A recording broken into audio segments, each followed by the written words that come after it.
Bonsoir à toutes et à tous, bienvenue les 19h10, 19h11 précisément. Bienvenue à toutes et à tous à Paris et puis en Algérie.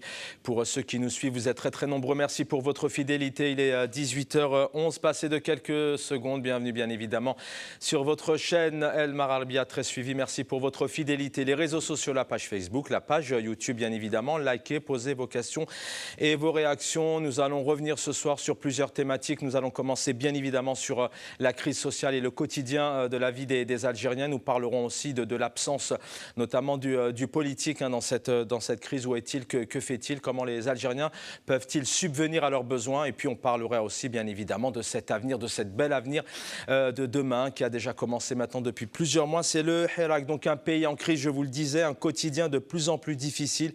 Des Algériens et des Algériennes sans travail ni rémunération. D'autres sont très mal payés, sans compter que le SMIC est aujourd'hui à 20 000 dinars seulement, avec en face un coût de la vie, un pouvoir d'achat de plus en plus bas et un coût de la vie de plus en plus cher. Un peuple algérien, des familles entières livrées à elles-mêmes malheureusement et qui doit faire face à une situation de plus en plus difficile, notamment en cette période de Ramadan, mais pas que. On en parle assez longuement dans le cadre de nos émissions. Manque de liquidité pour ceux qui ont la possibilité de se rendre notamment au bureau de poste et procéder à un retrait doivent subir la sentence d'une file d'attente interminable, sans oublier ceux qui reviennent bredouilles pour des manques de liquidité.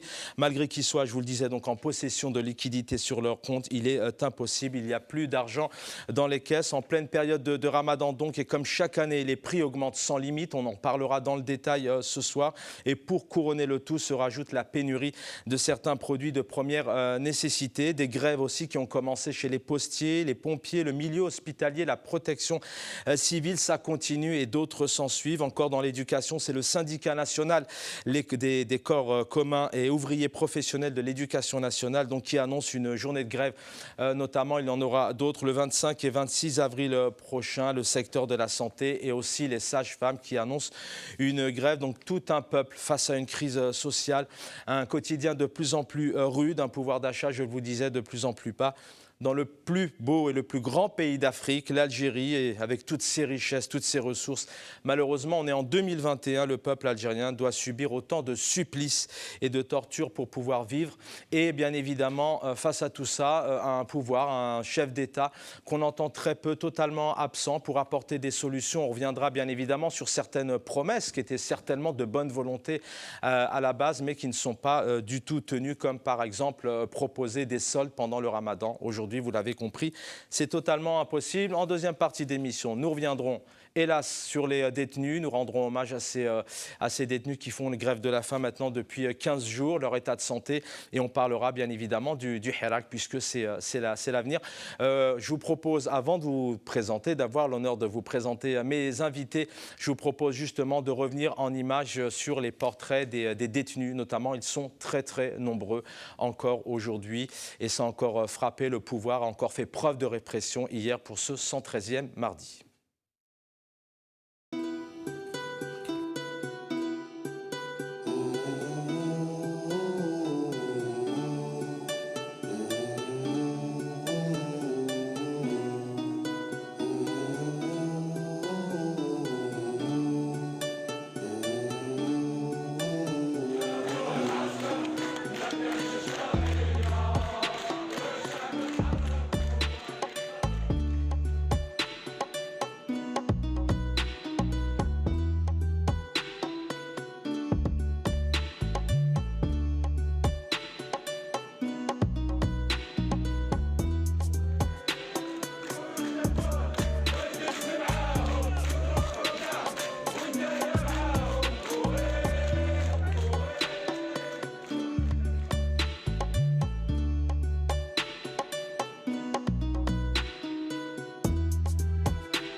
Bienvenue. Voilà, c'était donc la liste des quelques détenus, hein, notamment recensés par le Comité national de la libération détenus. Ils sont très nombreux aujourd'hui et ce sont des détenus malheureusement qui souvent sont incarcérés tout simplement pour des raisons liées au Hirak, soit avoir posté des textes, des revendications, des rêves sur Facebook ou avoir notamment manifesté. Avec nous sur ce plateau, le titre de l'émission, d'abord Algérie 2. Le Hirak en quête de la dignité citoyenne. On en est là aujourd'hui, tout simplement vivre dignement dans ce pays et certainement c'est la solution, ce Hirak qui continue et qui prend le temps d'avancer le mardi, le vendredi, mais pas que, tous les jours sur les réseaux sociaux.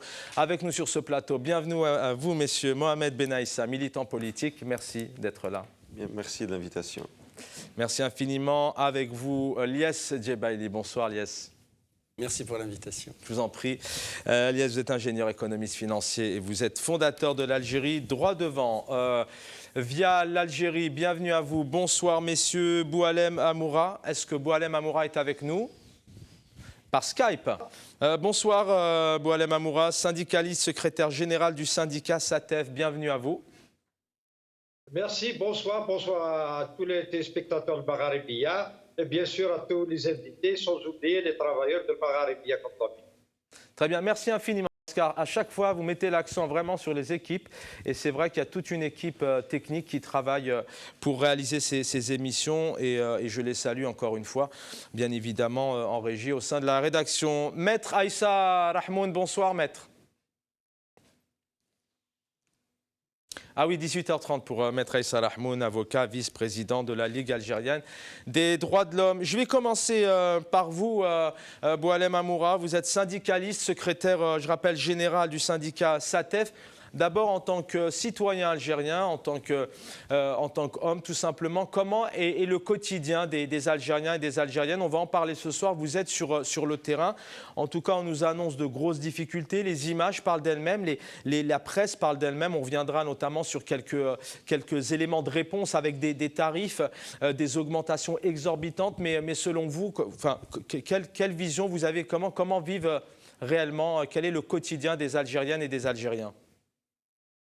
Merci. Nous vivons d'une façon, comment dire, difficile. Le fonctionnaire et le travailleur algérien en général vivent dans une situation difficile, misérable. Et je pourrais dire que plus de 70% des Algériens vivent dans la pauvreté. Pourquoi? Parce qu'il y a eu l'érosion du pouvoir d'achat. Il persiste encore. Ce que nous avons, nous, dénoncé et nous avons aussi tiré la sonnette d'alarme depuis plus de 6 ans maintenant que nous parlons de ce pouvoir d'achat, l'érosion du pouvoir d'achat, mais ce pouvoir ne fait qu'à sa tête, il n'entend pas, malgré tous les signaux. Et aujourd'hui, on voit des gens sortir dans tous les secteurs. Pourquoi? Parce que nous ne pouvons plus supporter cette cherté de la vie. Quand vous avez parlé des grèves des corps communs, des ouvriers professionnels, c'est la classe la plus misérable en Algérie. Tout le monde sait qu'ils touchent pas plus de 20 000 dinars. Quand ils parlent de SMIC 20 000 dinars, il y a des Algériens parmi cette tranche de travailleurs qui ne touchent pas 18 000 dinars, des femmes de ménage qui touchent 9 000 dinars. Et si je peux comparer, c'est 10 kilos de poisson. Le poisson qui était, à l'époque on disait que c'était le repas des pauvres. Aujourd'hui, nous ne pouvons pas goûter, et c'est devenu un luxe, nous ne pouvons plus goûter à ce luxe, hein, donc il est devenu un luxe. C'est pour ça que nous disons, ajouter à cela, avec le mois de Ramadan, parce que l'Algérien, il doit consommer, ne parlons pas de la viande, ne parlons pas de crevettes, mais voilà, la pomme de terre, je l'ai achetée hier, qu'hier, à 80 dinars. Vous avez de la tomate à 140, 160 dinars. Je n'ai pas à faire maintenant donner tous les prix, mais c'est tout le monde qui est d'accord à dire que l'Algérien d'aujourd'hui ne peut plus supporter cette situation. Et c'est pour cela que l'on voit que tous les secteurs bouillonnent. Et nous l'avons dit depuis novembre dernier, le SATEF l'a dit, il avait dit qu'attention, il y aura une explosion sociale, et si ce Ramadan passe dans de bonnes conditions, c'est-à-dire sans explosion, c'est dire que l'Algérien est vraiment très patient. Pourquoi? Parce qu'il y a trop aussi de mendiants sur les routes. Avant, on ne voyait pas autant de mendiants, des gens qui montaient sur les trottoirs ou au bord des routes. Là, c'est dépassé, en famille même qui le font. Donc c'est une situation intenable, nous ne pouvons plus tenir. Et pourtant, comme vous l'avez souligné dans votre éditorial, l'Algérie est un beau pays. L'Algérie est un pays riche aussi, un jeune pays, mais malheureusement, sa population est pauvre.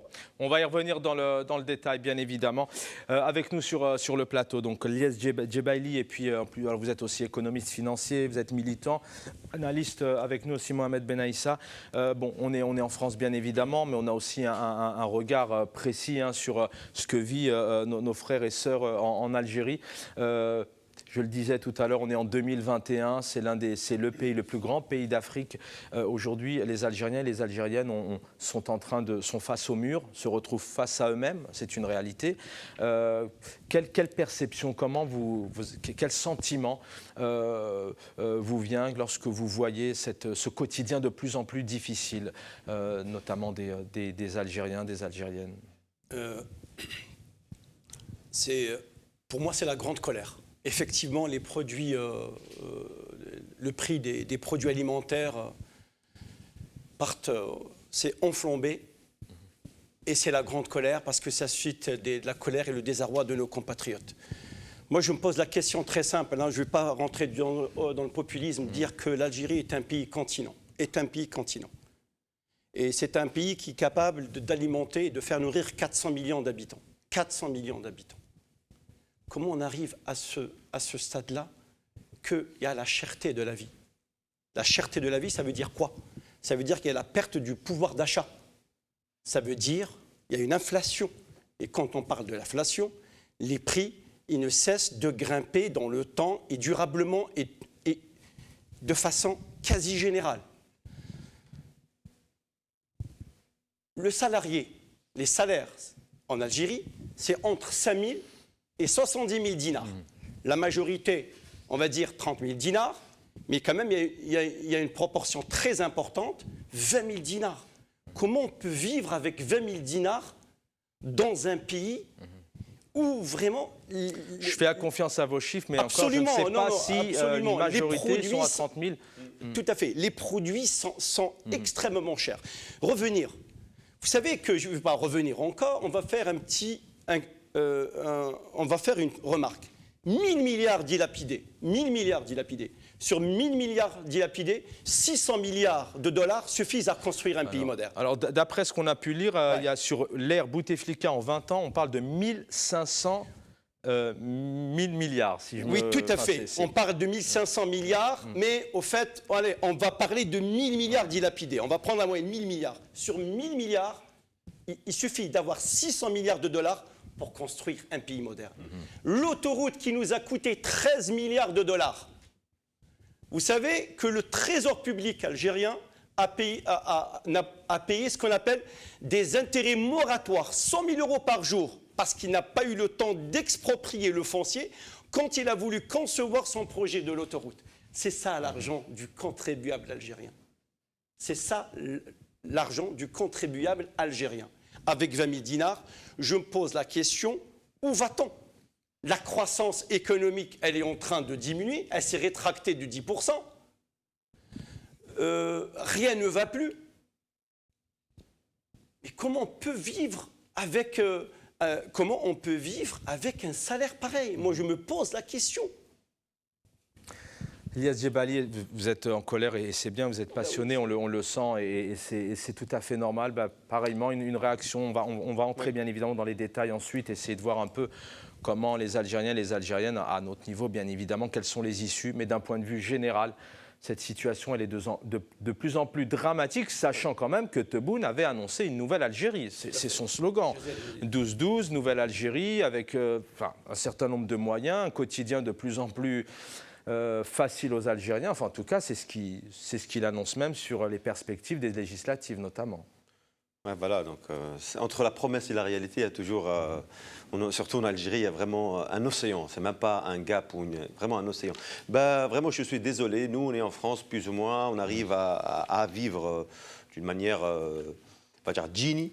Quand on parle de ça, on a tous de la famille en Algérie, on essaie de les appeler, on lit les journaux, on lit un petit peu ce qui se passe. Vraiment, la situation est catastrophique sur plusieurs niveaux. Là, Lias parlait du salaire. En Algérie, je pense que le salaire, c'est pas facile de toucher au salaire. Le problème est plus profond que ça. Le problème est dans les infrastructures. Problème, là, quand on voit les dernières sorties médiatiques des soi-disant responsables politiques, juste avant ça, juste avant le mois de Ramadan, on a vu quelques sorties d'un ministre qui est censé réguler, intervenir sur son champ de compétences, qui est le ministre des Rezig, le ministre du Commerce. On a vu qu'au lieu de s'occuper du marché, le 25 mars, il disait que tout est prêt. Je rassure le peuple algérien que à l'arrivée du mois de Ramadan, aucun problème, tout est maîtrisé. La preuve. 2 jours après le début du mois de Ramadan, les prix, la tomate, le produit, l'Algérie est un producteur par excellence de la tomate. Donc la tomate, elle est à 15 000 dinars. Donc, alors apparemment, des prix records voilà, qui s'échangeraient à 180 dinars. Donc, et c'est énorme. La tomate, c'est un produit élémentaire qu'on trouve dans toutes les assiettes et surtout dans ce mois-là. Donc comment on peut, première impression de ce que vit l'Algérie aujourd'hui en 2021, défaillance politique, défaillance de légitimité, absence de légitimité politique et défaillance de compétences. Même ces personnes qui se sont imposées au peuple algérien n'ont même pas les compétences pour gérer. Ils ont tout ce qu'il faut entre leurs mains, ils ont les budgets, ils ont l'argent, ils ont les institutions, mais malheureusement ils passent tout leur temps à mentir au peuple et à surveiller le peuple et à vouloir casser cette volonté populaire qui est le hirak, au lieu de s'occuper de leur champ de compétences qui est nécessairement l'économie, le vivre, le pouvoir d'achat, la vie de tous les jours. Parce que quand on parle du pouvoir d'achat, on parle de la vie de tous les jours. On ne parle pas de théorie, on ne parle pas d'une orientation sur 20 ans. On parle d'un Algérien qui sort, qui va au marché à 8h ou 9h du matin et qui n'arrive pas à subvenir à ses besoins. Et ça, c'est catastrophique d'en parler. Surtout pour des fruits et légumes, quand on connaît la richesse en termes d'agriculture, de possibilités en tout cas de faire pousser des fruits, des légumes, des vergers dans ce magnifique pays et sa superficie. Alors justement, je vous propose de revenir sur les propos du ministre du Commerce qui n'a pas cessé, notamment ces dernières semaines, de promettre un ramadan calme sans tension ni hausse des prix.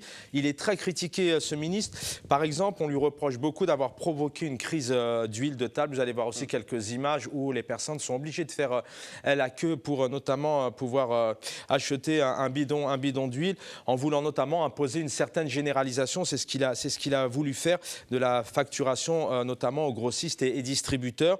Les soldes pendant le ramadan, bien évidemment, c'est pas possible, c'est pas fait, puisqu'il y a une forte demande. En tout cas, on va écouter le ministre du Commerce. راح يكون الصوم فطرتوا ان شاء الله ان شاء الله ان شاء الله ان شاء الله ما تقلقيش برك ان شاء الله نكذب انا مانيش مقلقه بصح نقطع المواطن البسيط الله اعلم ما يلحقش ان شاء الله في رمضان راح نديروا الصولد ان شاء الله لا فون بروموسيون ان شاء الله نتمنى من التجار يخفضوا ان شاء الله ان شاء الله ولا جيسبر احنا بالظهر يخفوا بصح في السود جو بونس با انا مواطنه من السود ماشي من المنطقه غردايه فيها الناس لا ان شاء الله ان شاء الله غنشوف لا ديفيرونس يعني تزيد 15000 10000 ان شاء الله التجار تاع غردايه وغير غردايه فيه 58 ولايه يخفضوا ان شاء الله ان شاء الله Des mamans, des femmes, des mères de famille qui sont là à discuter avec un ministre des promesses. Alors, bien évidemment, elles espèrent, elles disent clairement, Inch'Allah, on va pouvoir vivre, encore une fois, qu'on entend un ministre nouvellement nommé, puisque le 12-12, c'est pas non plus si loin que ça. J'ai envie d'être resté poli, mais c'est prendre les Algériens pour des moins que rien. Oui, au fait, ce ministre qui est fraîchement nommé en tant que ministre du Commerce, donc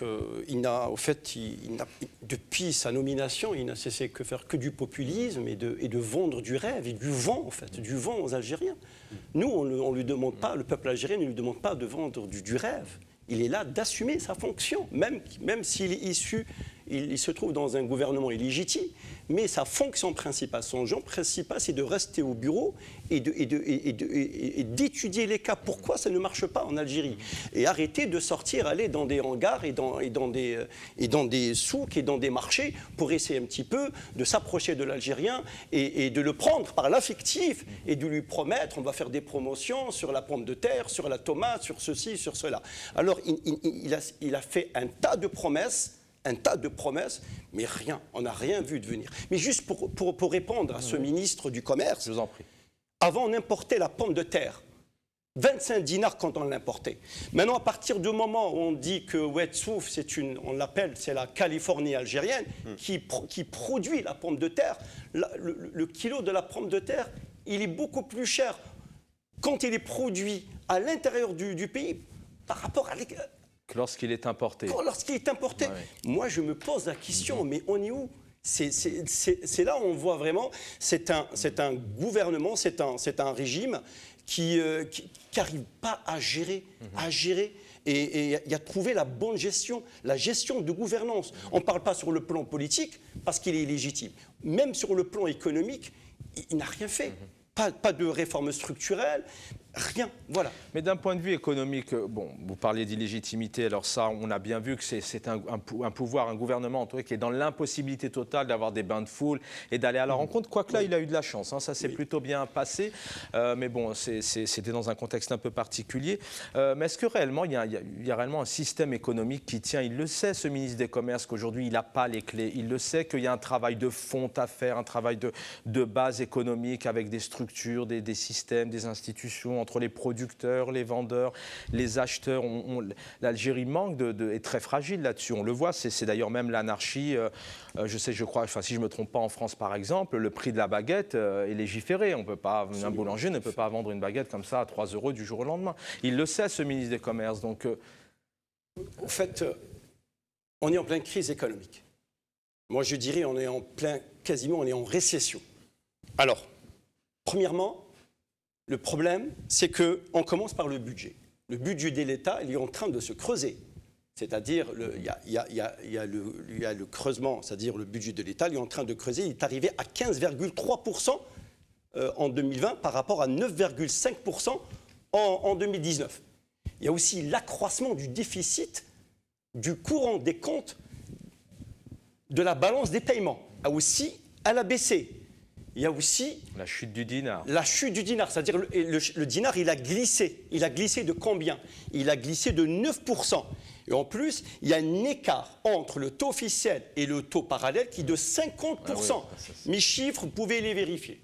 Je suis venu parce qu'il fallait que je tienne à la véracité des informations. Bon, je crois que ça, c'est connu. Absolument. On sait très bien qu'il y a au moins 50% de supplément lorsqu'on échange. Il y a la baisse aussi de la réserve d'échange. Maintenant, qui est à 44 milliards, alors qu'elle était à 64. En un an, on a siphonné 20 milliards. En plus, il n'y avait aucun plan de relance. En France, quand on est en crise économique, on commence à toucher la récession, on fait ce qu'on appelle un plan de relance. Aucun plan de relance solide, aucune réforme structurelle. Forcément, on n'a pas d'économie. C'est un marché déversoir. Voilà, c'est-à-dire, voilà. Une réaction sur ce que vous avez entendu, peut-être des éléments complémentaires, et on prendra aussi juste derrière notamment Maître Aïssa Rahmoun et puis notre syndicaliste Boualem Amoura.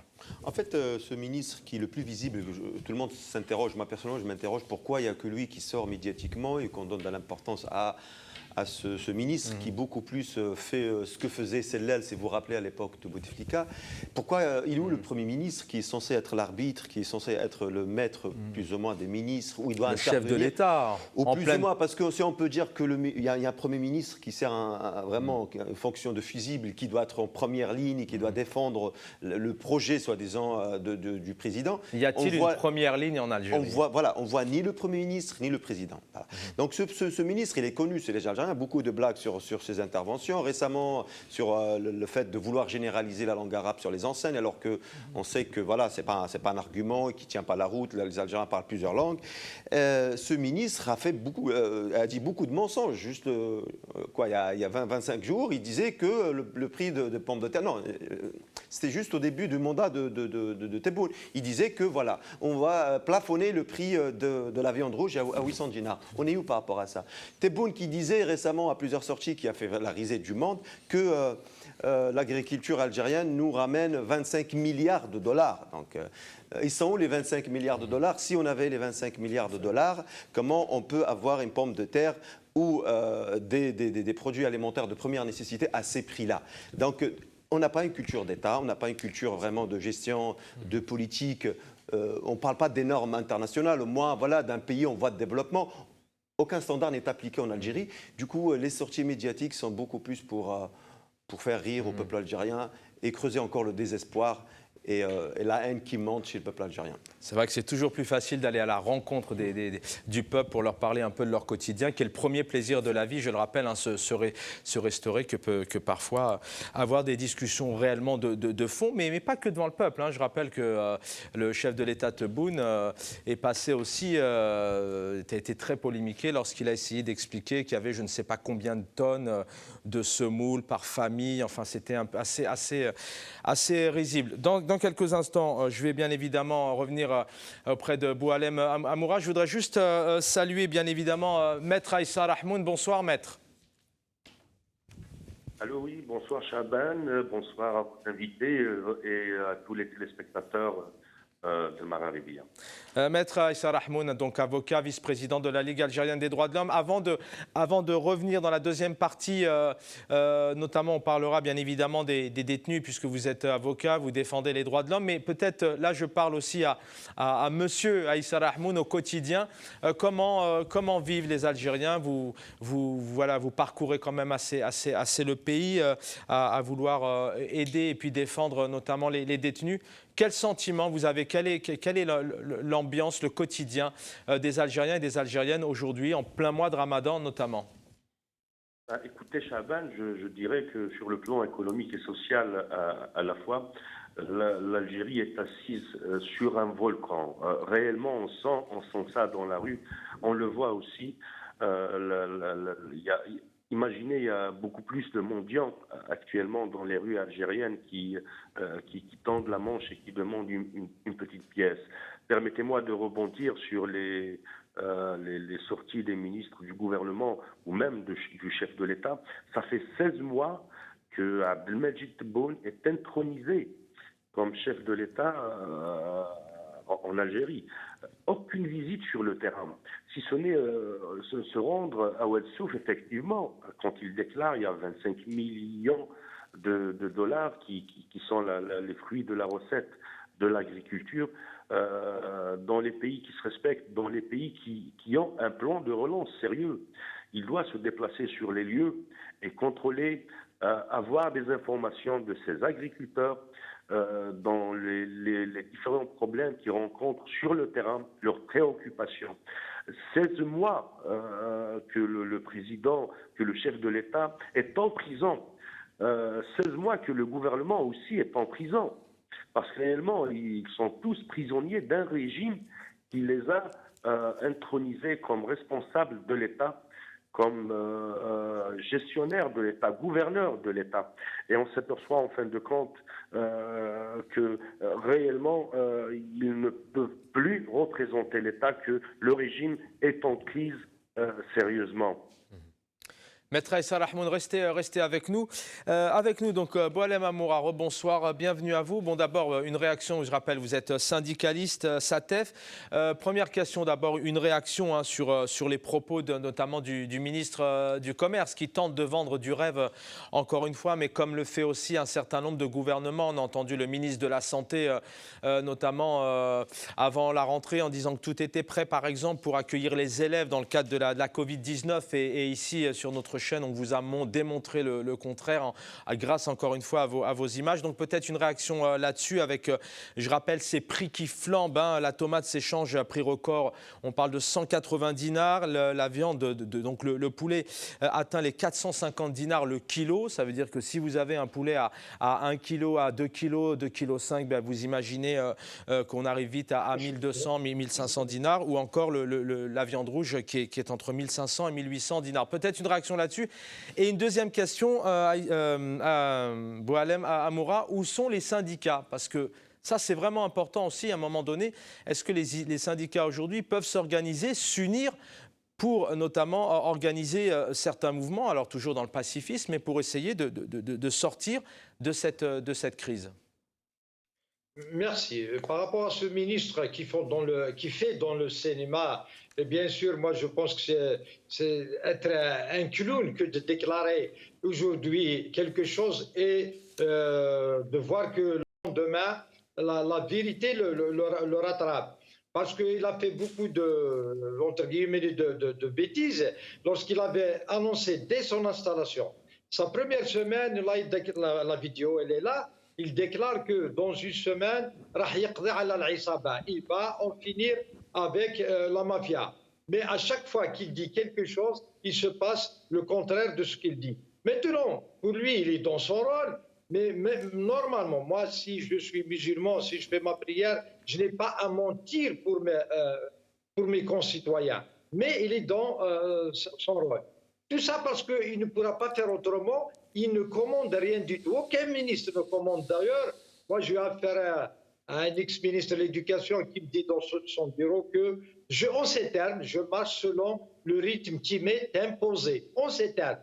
Donc, en Algérie, il n'y a pas de politique salariale d'une. De deux, il y a une mauvaise répartition des richesses du pays. Le problème, il est là, parce que vous allez retrouver des gens qui n'ont aucun diplôme.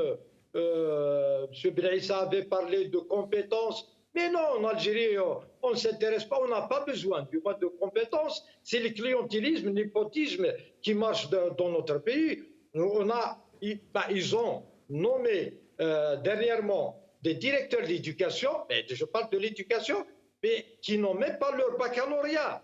Donc de quelles compétences parlons-nous? Quand vous avez parlé de pommes de terre, aussi vous avez raison, que nous produisons maintenant, ils font plus cher du temps que nous les importons. Moi, je vais parler des dattes aussi. Nous produisons, l'Algérie est un pays producteur de dattes, mais sachez que la date est plus chère que la banane qu'on ramène peut-être de plus de 50 000 kilomètres je ne sais pas, de l'Amérique du Sud. Donc voilà. Alors, selon vous, je vous laisse terminer, mais selon vous, quelles sont les causes? C'est effectivement, quand vous dites qu'on importe la banane et que les pommes de terre coûtent plus cher alors qu'on peut les produire en Algérie, selon vous, quelles sont les causes? Alors, bien évidemment, il y a ce système qui est absent, il y a ce pouvoir, il y a aussi ce pillage depuis des années. Oui, tout à fait. C'est un tout, parce qu'il y a aussi une mafia qui gère cet informel. Sachez que nous avons plus de 4 millions d'Algériens qui exercent dans l'informel. Bien sûr, vous parlez du ministre, ce n'est pas lui seul, mais que le gouvernement ne peut pas toucher à ces gens-là. Ils sont là, ils font leur loi. Parce que comment se fait-il que 2 jours auparavant, moi j'achète un kilo de tomates à 80 dinars et le lendemain, c'est le ramadan, je retrouve la même tomate à 140 dinars, par exemple. Ça veut dire, comme vous le dites, il y a l'absence de l'État. Qu'est-ce que vous disent les commerçants quand vous allez faire vos courses et que ça augmente comme ça? Qu'est-ce qu'ils vous disent? Je me suis levé ce matin, je veux me faire un peu plus de beurre et j'augmente les prix. Bon, je ne pense pas que ça soit le cas, hein. Je vous taquine un peu, mais qu'est-ce qu'ils vous disent réellement? Est-ce qu'ils sont contraints réellement? Chacun jette la pierre sur l'autre. Le détaillant, il vous dira, c'est le grossiste. Le grossiste, il va dire, c'est le marché. Un échrita haka. Mais où est la vérité? Ce n'est pas à moi de faire l'enquête. Il y a les services de l'État. Moi, je parle de l'État qui a tous les moyens. Je vais vous dire une chose et je vous étonne peut-être. Parce que je vis en Algérie, j'ai vécu ces choses-là. Nous avons passé un seul ramadan sans augmentation de salaire, sans augmentation de prix, je m'excuse. Et aussi, il y avait tous les produits. C'était du temps où, je m'excuse de le dire, mais ça paraît étonnant, du temps où était Amara Ben Younes, ministre du Commerce. Je ne sais pas. Est-ce qu'il a eu carte blanche? Est-ce qu'il a été aidé ou est-ce qu'il a fait? Comment est-ce qu'il a fait? lorsqu'il était ministre du Commerce, on avait un ramadan extraordinaire. Donc aujourd'hui, tant que nous n'avons pas régulé le marché, tant que nous n'avons pas au moins combattu un tant soit peu l'informel, nous ne pourrons pas avoir les prix qu'il faut en Algérie. Sachez aussi que moi-même, à la minute que je vous parle, je ne peux pas retrouver un sachet de lait le plus normalement du monde. Je dois faire beaucoup de... Ah, je crois qu'on vous a perdu. On va vous... je vais demander aux équipes en régie de vous rappeler. Peut-être une réaction sur... Justement, je vais reprendre là où il a arrêté, le sachet du lait qui est devenu vraiment emblématique en Algérie. Là, vous êtes en train de montrer la queue. C'est vraiment inimaginable de voir ces queues-là en Algérie et à Alger même, la capitale, en 2021. Je pense même qu'à l'époque coloniale, on le dit, ou je ne sais pas à quelle époque, ou dans une crise dans les années 90, on n'a pas vu ça. Et le sachet du lait, sachant que le sachet du lait, c'est un produit subventionné et c'est l'État qui le gère en première ligne et directement. Donc comment ça se fait? Comment peut-on expliquer? C'est là on attend le soi-disant ministre. Donc juste pour reprendre à ce qu'il disait aussi, en Algérie, on n'a aucun mécanisme pour réguler le marché. Donc aucun on va dire, logiciel, aucune étude, aucun instrument de statistique n'est valable en Algérie. On ne sait même pas combien les producteurs produisent, le coût de revient. On ne pourra pas savoir. Jusqu'en 2018, si vous vous rappelez, il y avait un groupe d'acteurs et d'associations qui proposait ce qu'on appelle figer les marges, en fait. Demander au ministre, malgré que économiquement, ça ne tient pas. Le prix ne doit pas être géré. Le prix ne doit jamais être géré par l'État, ou l'État ne doit pas intervenir dans le prix, parce que le prix, on est en Algérie dans un soi-disant économie de marché, le prix doit se régler selon la règle de l'offre et la demande, selon les intervenants. Alors que les intervenants eux-mêmes demandent de plafonner la marge, et même avec ça, on n'arrive pas à donner une viabilité à ce marché économique en Algérie. Donc, on est encore dans la continuité de ce qu'il a fait Bouteflika, avant Bouteflika, du bricolage économique et politique à l'infini. Donc c'est encore très très dangereux. Le contexte international est très dangereux actuellement. La situation géopolitique aussi est très dangereuse. On ne se permet pas encore de mener un pays aussi grand, aussi vaste de cette manière. Alors dans un instant, je vais vous redonner la parole, Liad Djebali. Nous allons écouter le ministre de l'Agriculture, mais peut-être Khaled Soualmia, qui est donc lui directeur, qui dirige le lait, je vais trouver son titre exact, directeur général de l'Office national interprofessionnel du lait et donc produits laitiers. Il a évoqué ces raisons de perturbation. Alors encore une fois, malheureusement, c'est toujours compliqué à dire, mais on est en 2021 en Algérie, il faut faire la queue, file d'attente, difficilement à trouver du lait. Voilà ce qu'il dit. La perturbation enregistrée dans la distribution du lait sur le marché depuis le début du mois sacré du Ramadan est due à la surconsommation et au stockage de ce produit par les citoyens. Monsieur Soualmia a précisé que le problème est dans le mode de consommation des citoyens pendant le Ramadan. Peut-être que les Algériens en consomment un peu trop, mais est-ce que c'est réellement ces raisons? On va écouter le ministre de l'Agriculture, justement, qui nous fait des promesses. Encore des promesses, c'est des promesses. Ça me fait penser à la chanson de Dalida à chaque fois. Vous savez, paroles et paroles et paroles. La spéculation هذه حتى ولو فيه بعض الأسباب وربما تقنية ولا وربما مناخية كما اللي فات الويكاند هذا، ولكن هذا ما يعنيش البطاطا بعض المواد تلحق الأسعار اللي عرفتها. لهذا الشيء اللي دخلت وزارة الفلاحة بلي ستوك تاعنا هذو، وحنا كنا مبرمجين هذا وقلناها باللي في شهر لو يكون فيه تذبذب في السوق ونانترفيان بور ايكيليبري السوق. هذا في ماده البطاطا اليوم، في ماده واحده اخرى ولا في ماده اللحوم البيضاء، هذا ما نديروها على الايام هذه، وان شاء الله هذه بعض ايام من الاسبوع نهايه الاسبوع ولا الاسبوع الجاي ان شاء الله. انا متيقن باللي المارشي فاسو ستابيليزي، لي برودوي يدخلوا، لي برودوي دو سيزون يبداو. لازم كل واحد في مستوى اللي كان يحاربها ما لازمش تندار على حساب المواطن وعلى حساب السوق. وحنا الدولة وعلى وزارة الفلاحة واقفين عندنا لي ستوك دي ريغولاسيون مع لي جروب تاعنا، هذا الجروب تاع جيفا برو ولا لي جروب واحد اخرين لونيلاف، وعندنا 500 نقطة بيع، ونطلب من المواطنين يقدروا يدخلوا في اللوحة هذه ولا يجوا لهنايا ياخذوا المواد. Yazid Bali, c'était tour de micro, c'était à vous. Bon, vous pouvez réagir aussi encore une fois sur les propos du ministre de l'Agriculture, si vous le souhaitez, bien sûr. Oui, bien sûr. Au fait, l'État, il a deux rôles, deux fonctions principales. La première fonction, l'État doit être interventionniste. Il doit intervenir. Et sa deuxième fonction, c'est réguler le marché. C'est réguler les prix. Oui, tout à fait. C'est vrai. Il faut qu'il régule. Il peut être un régulateur. À défaut qu'il soit interventionniste, on lui demande de réguler les prix parce que derrière, il y a des familles qui souffrent. Il y a même des familles, est-ce qu'il paraît, qui se ravitaillent dans des marchés où vraiment à la fin du marché, ils commencent à prendre des produits périmés. C'est ça la réalité. C'est ça la réalité de l'Algérie. Quand il parle de Ramadan est un facteur saisonnier. Donc, il doit être pris en compte dans une prise de décision. On sait que chaque année, il y a le Ramadan qui arrive. Donc, c'est un facteur saisonnier. Donc, il faut le prendre en compte dans l'étude et dans la gestion. Là, ça n'a pas été fait.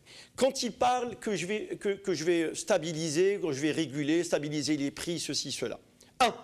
Est-ce qu'il a la capacité d'agir sur le réseau de distribution? Parce qu'il y a un grand dérèglement des réseaux de distribution à l'échelle nationale. C'est important, ça. Deuxièmement, est-ce qu'il a prévu des lieux de stockage? C'est ça. On n'a pas une politique commerciale, on n'a pas une politique, au fait, ni agricole ni commerciale. Il y a un grand dérèglement des réseaux de distribution. Comment ça se fait que des gens ils font la queue pour un sachet de lait? Ça veut dire soit remarqué. Ça a toujours été. Oui, tout à fait. L'Algérie, malheureusement, moi j'y étais avant la Covid, bien évidemment. Oui, il fallait faire la queue pour trouver. Oui, tout à fait. Mais toujours concernant les produits de première nécessité. Et sachant que ces produits de première nécessité, ils sont subventionnés. Regardez, je pense pourquoi. Derrière, il y a quoi? Il y a les barons, et il y a les spéculateurs. Voilà. Quand vous avez derrière toute une mafia qui gère tout ça, vous avez des spéculateurs, conjugués à des spéculateurs, vous allez engendrer des prix illicites. Et le prix illicite, ça veut dire c'est un prix qui est au-dessus, strictement supérieur à un prix normal. Voilà. Je vais revenir à notre ami syndicaliste Amoura Boualem et ensuite on gardera jusqu'à la fin de l'émission Aïssa Rahmoun. On va revenir sur le Hirak et les détenus bien évidemment. Mais peut-être une question que je vous posais tout à l'heure et elle est liée aussi au Hirak d'ailleurs. D'abord, boycott dans l'éducation. Donc le conseil des directeurs des lycées a annoncé son intention de boycotter les opérations marquant la fin de l'année, notamment de la vente de livres, un processus de réquisition pour les examens nationaux. Les syndicats, question pour vous, cher Boualem. La Confédération des syndicats algériens qui regroupe sous sa coupe plusieurs syndicats ne devrait-elle pas notamment se regrouper pour essayer de travailler sur des études, peut-être une union entre les syndicats et puis peut-être faire face, soutenir aussi les salariés, soutenir les consommateurs et faire face à cette crise financière qui prend une ampleur, je le disais tout à l'heure, exorbitante. Vous avez tout à fait raison, mais je dirais que nous n'avons pas attendu 2019 ou 2021 en tant que syndicalistes pour essayer de changer un petit peu la situation des travailleurs algériens. Sachez que l'augmentation des salaires a eu lieu pour la dernière fois en 2012. Depuis 2012, il n'y a pas eu d'augmentation de salaire en Algérie et c'était grâce aux syndicats. Ce que je veux dire par rapport au secteur de l'éducation, avant 2019, en Algérie, il n'y avait que le secteur de l'éducation qui subissait. Toutes les grèves étaient faites par les travailleurs de l'éducation.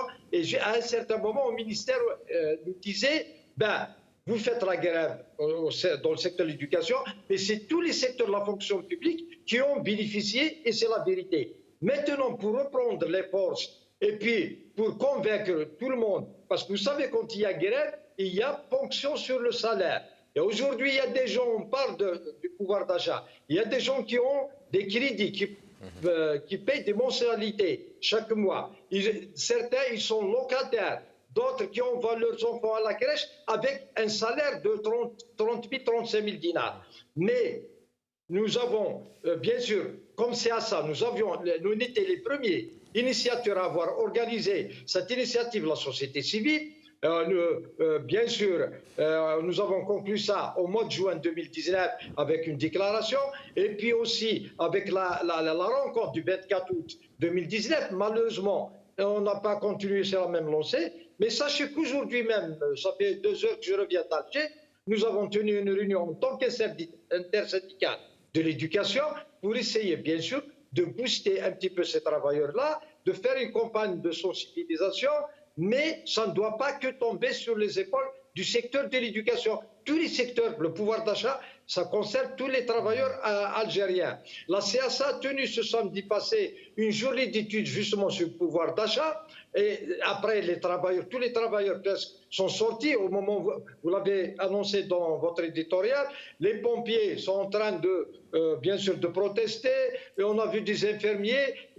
Maintenant, ils sont aussi avec nous. Le nouveau syndicat des proviseurs, ils sont en train aussi de défendre des revendications purement corporatistes. Mais Malish, nous allons vers une rencontre, peut-être la semaine prochaine. Nous avons décidé ainsi d'élargir cet intersyndical à tous les syndicats qui veulent aller avec nous, avec nous vers un changement, parce que nous ne pouvons plus continuer comme ça. Mais je dirais que nous, les syndicats, nous n'avons jamais abandonné le terrain et nous étions les premiers à avoir brisé le mur de la peur en 2015, 2016, 2017, 2018 à Alger. Je vais être un peu...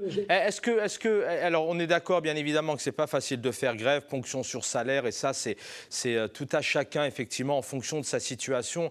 Et la question n'était pas là, mais c'était surtout pour... Est-ce que vous, en toute petite minute, parce que j'ai Mohamed Ben Aïssa qui souhaite aussi réagir, interagir avec vous, et après, je voudrais qu'on passe à la deuxième étape, et on va réécouter Aïssa Rahmoun. Est-ce qu'en Algérie, on ressent tout de même que les syndicats ont une réelle présence? C'est pas facile de faire adhérer les salariés aux syndicats. Je connais un petit peu le contexte parce que ça relève aussi d'une adhésion politique, adhérer, etc. Mais est-ce qu'on sent tout de même que les syndicats ont une réelle force, peuvent faire pression, elles sont réellement présentes dans ce pays où les salariés, donc les Algériens et les Algériennes, sont confrontés à un quotidien difficile? Il y a de la gauche, de la droite, il y a des idéologies et tout. Vous ne pouvez pas convaincre tous les travailleurs, mais je sais que les 60% des travailleurs, et ils sont pour le moment prêts à aller vers des grèves, vers des manifestations. Et vous avez vu cette semaine ce qui s'est passé à Oran. Il y a eu bien sûr un effet de contagion aussi, aujourd'hui même à Alger, à Mostaganem, à Constantine. Donc c'est un début parce que nous ne pouvons plus, je l'ai dit dès le début, nous ne pouvons plus, et le travailleur algérien, les familles algériennes ne peuvent plus résister ni subir cette pauvreté. Ça y est, les Algériens disent nous avons eu tant de patience, mais nous ne pouvons plus continuer ainsi. Ben, oui, espérons que ce gouvernement va écouter les Algériens et tenter de trouver des solutions rapidement. Mohamed Ben Aïssa voulait interagir avec vous très rapidement. Vraiment, je salue ce que vous faites en tant que syndicaliste, mais est-ce que nous, tout le monde s'inquiète que ce qui se passe en Algérie maintenant et actuellement va pousser les gens à rentrer beaucoup plus dans ces revendications sociales, d'ordre social, et oublier la cause principale de tout ce désastre qui est la condition politique.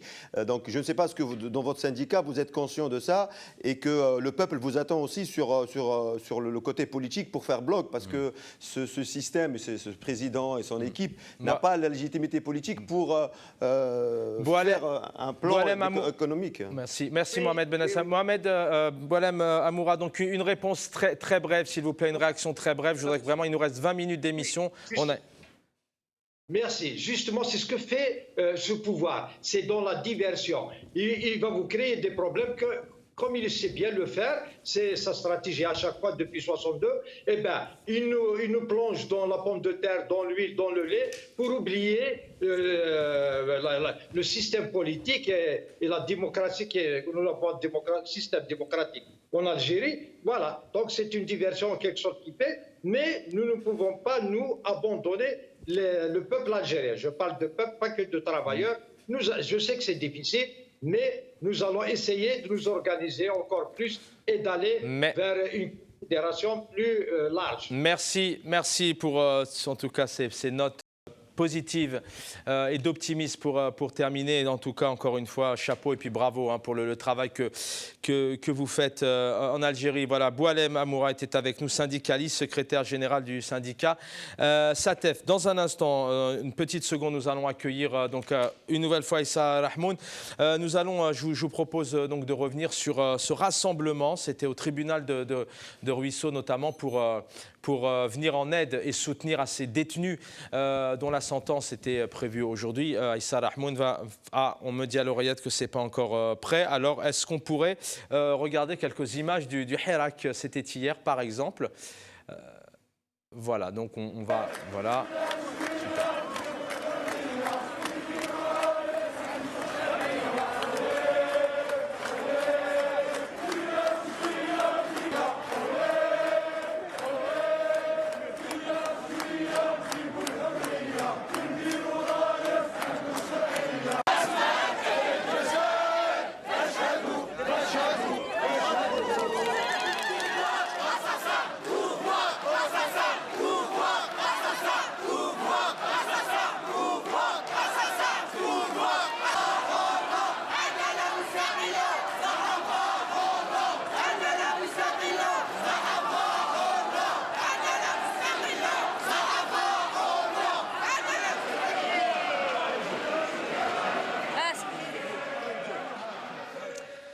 Des images d'union, c'était hier et bien évidemment après-demain, le Hirak sera encore au rendez-vous.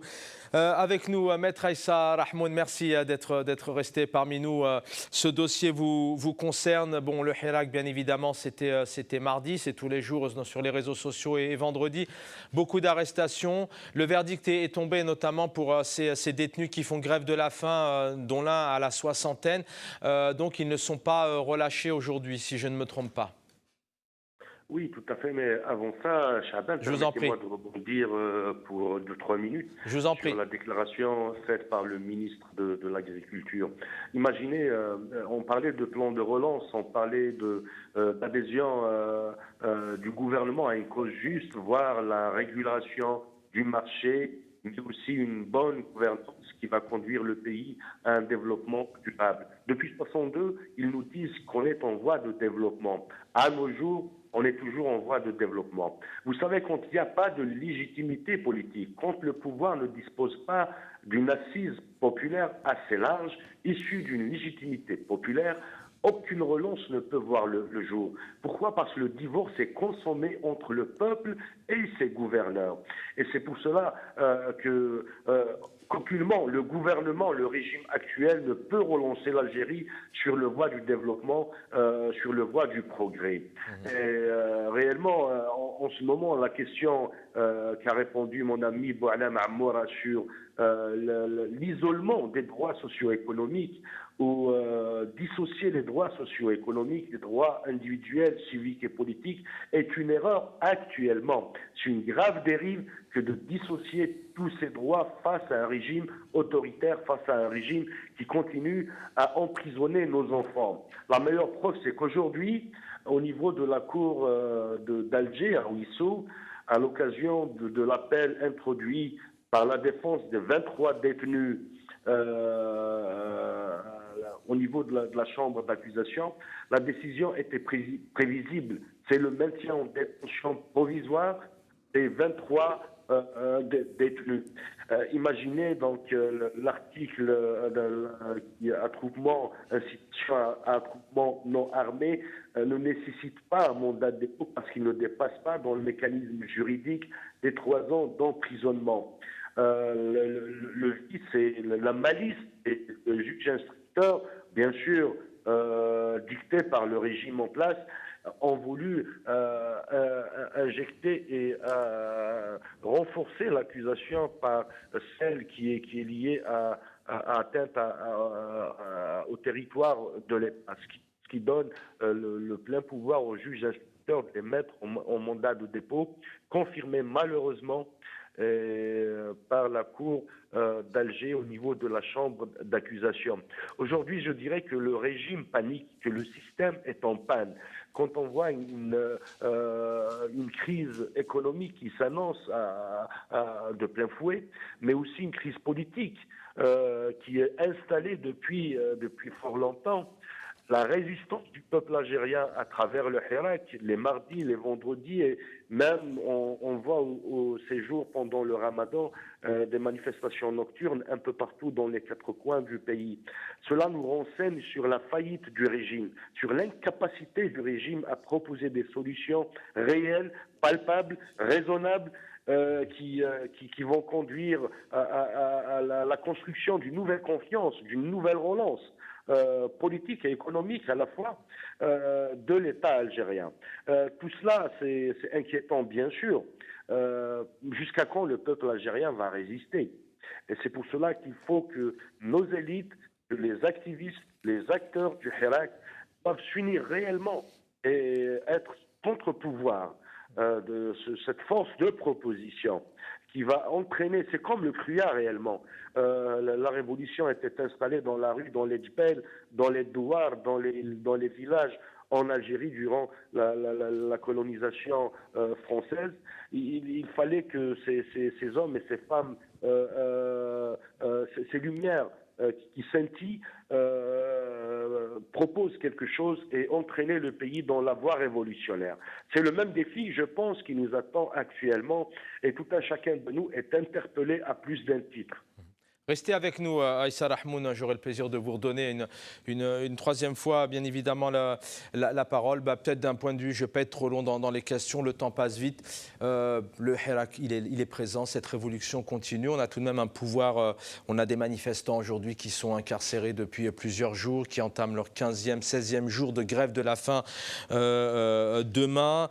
La soixantaine, c'est Bachir Agoumadz qui est dans un état de santé très compliqué, mais ce pouvoir, tout de même, quoi qu'il arrive, toujours les mêmes méthodes, pas de marche arrière sur la répression. Ce régime est le même. Il n'a pas changé d'un iota.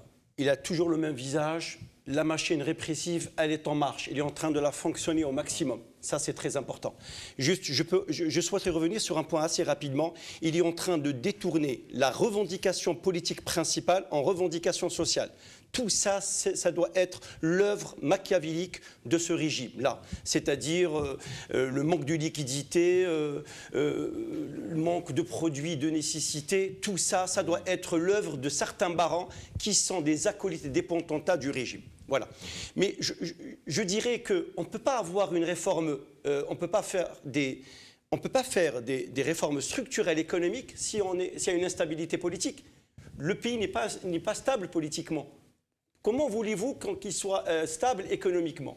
Donc, la preuve, ce régime-là, il a un visage hideux, je dis hideux. 23 jeunes qui sont en train de entamer leur 15e jour de grève. C'est ça, hein, en train de poursuivre une grève de la faim. Ça veut dire quoi, grève de la faim? Ça veut dire qu'au bout de 3 semaines, ça veut dire perte de poids entre 10 et 20 kilos. La perte de la pression sanguine, la baisse de la pression sanguine, en plein mois de Ramadan. Ni ftor, ni sahur, ni rien. Mais quand même. Mohamed Ben Aïssa, alors je vais me reprendre, je suis allé un peu vite tout à l'heure, donc c'est Bachir Agoumadz qui a la soixantaine, hein, il n'y a pas... On me dit à l'oreillette qu'apparemment, je vous ai annoncé qu'il y avait 60 détenus. Ils sont 22. Grève de la faim demain, le 23. Et grève de la faim demain, 16e jour. C'est Bachir Agoumadz qu'on peut citer une nouvelle fois, qu'à la soixantaine, le plus âgé des grévistes, qui ne va pas bien. Donc, nous dit notamment l'un de ses avocats, Dahmen Lasker. Lui et Mohamed Selman souffrent notamment d'hypoglycémie et chute de tension, entre autres. La plupart des détenus rompent le jeûne avec un verre d'eau. Mohamed Ben Aïssa. Tu ne t'étais pas trompé sur le chiffre global des détenus. On a 61 détenus d'opinion en Algérie, en général. Mais on a les 23 qui sont dans une grève de la faim depuis 15 jours. Et c'est scandaleux que ce système, ou que ce régime en place gère ces jeunes de telle manière en plein mois sacré où Tebboune ouvre son discours tout le temps en disant versets et en faisant presque, il voulait se présenter comme le chef des croyants quand il fait ses allocutions à la télé. Donc c'est vraiment criminel de faire ça parce qu'on peut avoir à tout moment des gens qui vont perdre leur... je l'espère pas, mais vraiment leur santé se dégrader, quitte à arriver à perdre la vie. Pourquoi ? Pour la simple raison, ils sont sortis rêver, c'est des jeunes qui rêvent d'une Algérie meilleure, d'une Algérie nouvelle, soi-disant, qu'a promis, soi-disant, ce président. On rappelle toujours ce que j'ai dit tout à l'heure, qu'aucune solution économique ne peut être introduite en Algérie sans la légitimité politique. Ce pouvoir n'a pas une assise politique, n'a pas une vision politique. Son seul souci, c'est de se maintenir au pouvoir. Donc on le sait très bien, ils ont juste changé la vitrine politique, ils ont changé Tebboune. Là, on est complètement dans un 5e mandat. Quand on voit ce qui se passe quotidiennement, on n'a pas changé un iota de ce qu'a fait Bouteflika. Donc juste que... Un 5e mandat, certes, mais tout de même, quand on a vu la belle journée de mardi avec ce pays uni, ce Hirak uni, à commémorer aussi 2 dates importantes, 2001-80, on voit, et heureusement pour les Algériens et les Algériennes, qu'on ne retrouve pas la même répression fut une époque. Donc ce Hirak aussi a fait son pacifisme, a réussi à mettre un frein à cette répression d'une violence sans nom. Aussi les réseaux sociaux, donc c'est un 5e mandat, mais peut-être aussi grâce au Hirak qui évolue différemment. Absolument. Au fait, c'est le combat du 20 avril 2001. C'est lui qui a généré, au fait, maintenant, c'est-à-dire, je tiens à rendre hommage aussi aux 128 victimes qui sont morts sous la barbarie du régime. Et tout ça, au fait, ça a donné une force pour le combat démocratique. Et le régime n'a pas le droit, c'est pas qu'il n'a pas le droit, il est dans l'incapacité d'utiliser la machine répressive, enfin répressive, je veux dire réprimée avec un arsenal de guerre, quasiment. Il faut savoir que ceux qui ont été les victimes, les 128 victimes de la Kabylie, c'est un arsenal de guerre. Ils ont été assassinés par un arsenal de guerre. Juste pour dire, quoi qu'il fasse, le Hirak, il est toujours pacifique. Et je vais vous dire que le régime, il est machiavélique et satanique.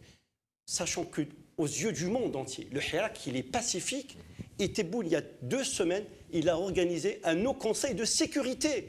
Un haut conseil de sécurité face à qui? Face à un Hirak pacifique. Face au peuple algérien. Face au peuple algérien. Je reviens vers vous pour le mot de la fin.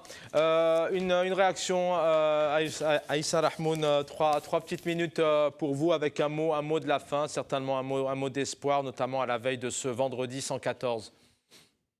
Ben oui, effectivement, le Hirak est cohérent et constant dans son attitude, son comportement. Ça devient c'est la nature du Hirak, le pacifisme et l'unité dans les actions. Réellement, avril 80, octobre 88 et bien sûr avril 2001 sont des événements très importants dans l'histoire de la démocratisation du pays, dans l'histoire de la revendication, de la protestation et de la prise de conscience des Algériens quant à la construction d'un État de droit, un État démocratique. Vous savez, 61 détenus d'opinion, c'est assez important comme chiffre. Le régime ne recule pas dans sa logique de répression, d'utilisation de la justice comme mécanisme et outil de répression, d'utilisation de la presse écrite et des médias lourds, chaînes publiques et privées, comme organes de propagande, comme les années 60, comme ça se faisait dans les dictateurs les plus sophistiqués, d'utiliser les corps constitués comme battants, comme réellement outil de répression. Tout ça n'a pas empêché le peuple algérien d'être cohérent, d'être pacifiste et unitaire dans ses actions. Aujourd'hui, le défi qui se passe au niveau du peuple algérien, de la population, c'est de continuer dans le pacifisme, c'est de continuer dans l'unité, dans la non-exclusion des avis des uns et des autres. Que le consensus se fasse d'une manière horizontale, avant qu'il se fasse d'une manière verticale. Aujourd'hui, les Algériens ont redécouvert leur histoire, ont replongé dans leur histoire et récupéré les repères. phares qui ont fait de l'Algérie ce qu'elle est aujourd'hui et de ce qu'elle va être demain.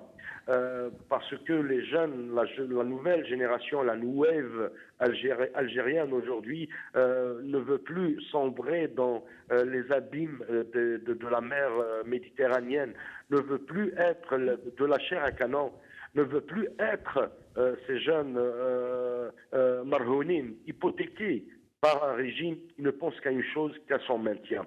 C'est pour cela le Hirak, toutes les solutions doivent venir du Hirak et l'élite du Hirak, les avocats, ces blogueurs, ces jeunes activistes, la classe politique est encore une fois interpellée, la société civile, idem, pour jouer ce rôle historique qui est être en face du régime, avoir des propositions concrètes pour faire avancer la revendication et les objectifs du peuple algérien. Merci Maître Aïssa Rahmoun, vice-président de la Ligue algérienne des droits de l'homme, et encore bien évidemment coup de chapeau à tous les avocats qui travaillent en Algérie, puisqu'aussi bien les journalistes mais aussi les avocats, c'est pas toujours facile d'avoir accès au dossier, de travailler en toute liberté. Messieurs, le mot de la fin sur... Voilà, je le disais tout à l'heure, on est encore à la veille 114e vendredi. Qui aurait cru un jour que depuis maintenant plus de 2 ans, les Algériens et les Algériennes ne lâchent pas. Alors je le dis clairement, on n'est pas aux millions d'Algériens qui étaient là fut une époque, mais ils sont toujours là. On a toujours des Algériens aux 4 coins du pays qui coûte que coûte ne lâchent pas. Et sur les réseaux sociaux, enfin vous en faites partie, vous êtes des militants. Restons pacifiques, le Hirak il est pacifique. Il est là pour arriver. L'idéal, c'est établir un état de droit et démocratique. Restons dans... Moi, je rejoins Maître Rahmoun quand il dit trouvons le consensus sur le plan de l'horizontalité. Oui, tout à fait. Oui, voilà. Donc, le consensus horizontal, c'est très, très important. L'union, l'unité des valeurs pour aller jusqu'au bout. Nous allons tôt ou tard réussir parce que nous sommes dans un processus révolutionnaire et ce processus révolutionnaire, qu'il y ait des hauts et des bas, nous y arriverons avec la volonté du peuple parce que le peuple algérien mérite mieux. Processus révolutionnaire, je dis toujours, c'est très long. Il faut se mobiliser, mais il faut rester patient. Une révolution, alors je le dis toujours, mais dans le cadre de conférences que j'ai le plaisir d'animer ou participer, on a toujours quelqu'un qui dit mais ça fait 1 an qu'on marche, on n'a pas de candidat aux élections, on ne sait pas comment faire, etc. Mais c'est très long une révolution, c'est 5 ans, 10 ans, il ne faut pas lâcher. Une révolution, par définition, on sait toujours quand elle commence, mais on ne sait jamais quand elle s'arrête. Donc moi je dis que, comme mot de la fin, un mot vraiment positif, que le Hirak est la seule force politique actuelle en Algérie, la seule idée qui motive les gens. Le seul rêve qui existe actuellement en Algérie, c'est les idéaux portés par le Hirak. Un pouvoir qui a peur vraiment d'une parole libre d'un jeune sur Internet, qui pèse 2-3 mots sur Internet. C'est un pouvoir vraiment à l'agonie, c'est un pouvoir vraiment qui est plus proche de la fin qu'autre chose. Donc restons toujours positifs, on est sur la meilleure voie, sur la bonne voie. On va réussir tôt ou tard et il ne nous reste pas plus, je pense, plus de chemin à parcourir. Donc on a réussi le plus gros, on a déjoué tous les pièges en fait tendus. Donc là, on est plus proche de la réussite. Avant de vous dire au revoir, je voudrais qu'on regarde au moins quelques secondes, le temps passe vite, mais quelques secondes de ce rassemblement au tribunal de Ruisseau, notamment pour le soutien à ces détenus, à ces 23 détenus qui entrent demain dans leur 16e jour de grève de la faim. Au moins quelques secondes.